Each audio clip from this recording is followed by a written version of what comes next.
What are you doing? Justin Wells. Thank you, guys. Okay. Can I just say, Peter Navarro is back.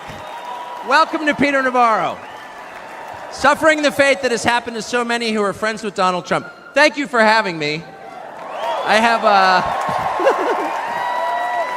have been to many conventions. I have never been to a more fun convention or a convention with better vibes. They literally let Navarro out of prison. First of all, thank you. This feels a lot different from what I thought it was going to feel like. I can't hear you, but I know it's something good. So I watched the video of what happened in Butler, Pennsylvania about 50 times. I think I was one of about 8 billion people around the world who watched it.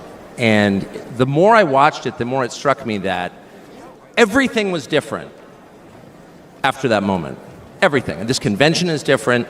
The nation is different. The world is different. Donald Trump is different. When he stood up after being shot in the face, bloodied, and put his hand up, I thought at that moment, that was a transformation. This was no longer a man. Well, I think it was divine intervention. But the effect that it had on Donald Trump, he was no longer just a political party's nominee or a former president or a future president. This was the leader of a nation. And I think there's a difference. I've spent most of my life in Washington where the president is at the top of the pyramid, everyone wants to be the president. But if you think about it, the presidency comes with great power, obviously. But if you think about it, that is a title that is bestowed by a process of some sort that can be subverted. And in the end, it does not confer by itself, as no title does, legitimacy. Just because you call yourself the president doesn't mean that much inherently. I can call my dog the CEO of Hewlett-Packard. It doesn't mean she is. No, it's true. And you hate to say it, but it is also true, as a fact, that you could take, a mannequin, a dead person, and make him president. No, you could. I'm just saying theoretically possible. With enough cheating, that could happen. But being a leader is very different. It's not a title. It's organic. You can't name someone a leader. A leader is the bravest man. That's who the leader is. That is true in all human organizations. This is a law of nature.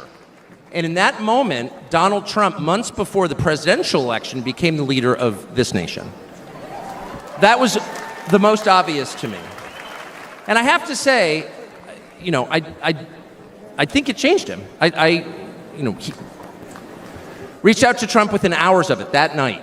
And what he said to me that night, having just been shot in the face, he said not a single word about himself. He said only how amazed he was and how proud he was of the crowd, which didn't run. And I thought two things. The first thing I thought was, well, of course they didn't run.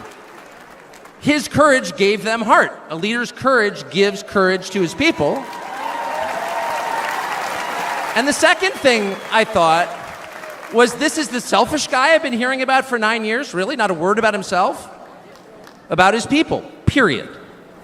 And the second thing I noticed, which I don't think anyone has remarked upon in public, but I'm just going to since I don't have a script, why not? Is that he turned down the most obvious opportunity in politics to inflame the nation after being shot. To inflame the nation, which is an opportunity that almost every other politician I've ever met, and certainly his opponents, would have taken instantly. And they would have said, well, what is this? How did he get shot? How did this happen? And those are real questions that we have to get to the bottom of. But in the moments, the days, the week after the shooting, he did not say that. He did his best to bring the country together. And I thought, this is the divisive figure? This is the irresponsible person? No. This is the most responsible, unifying behavior of a leader I think I've ever seen. So the question is, Where is he leading us?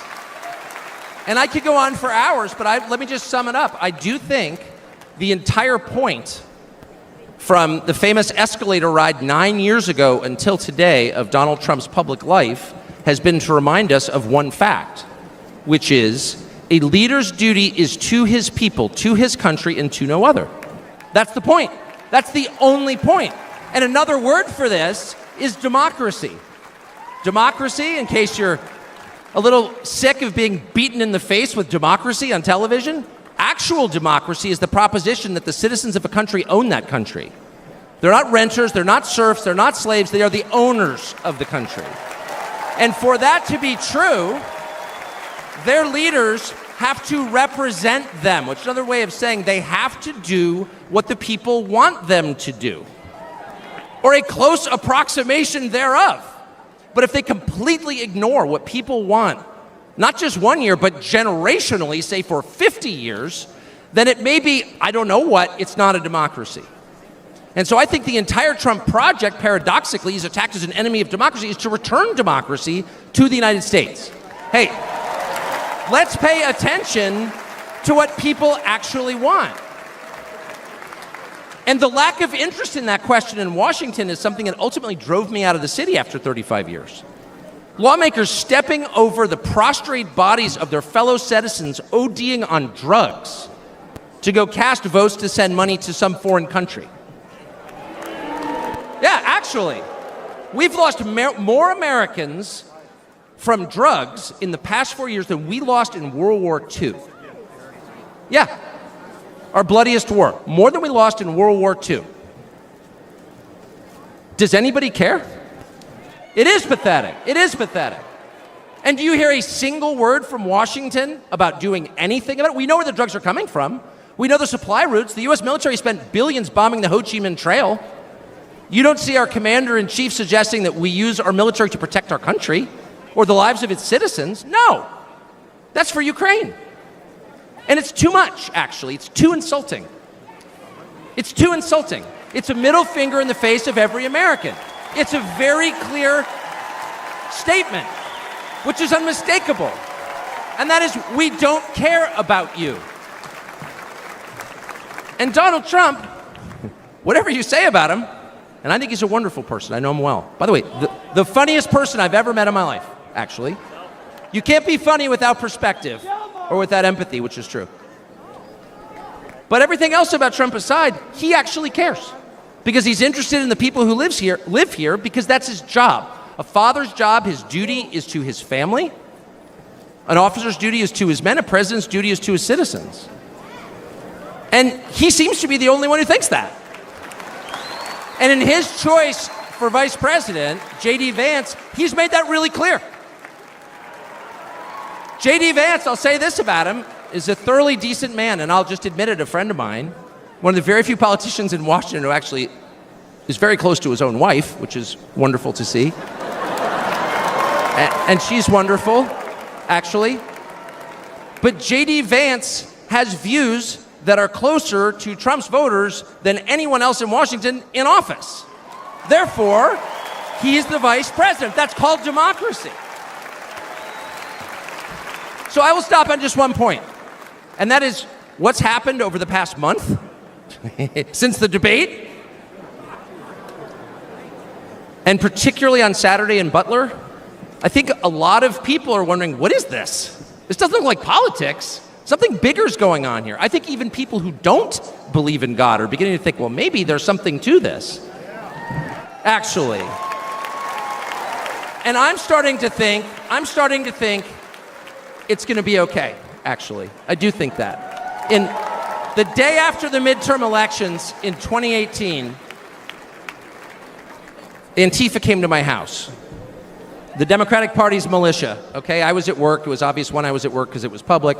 My wife was home alone. They tried to come in through the front door. They terrorized her. She hid in our pantry. It was on television. It was horrible, actually.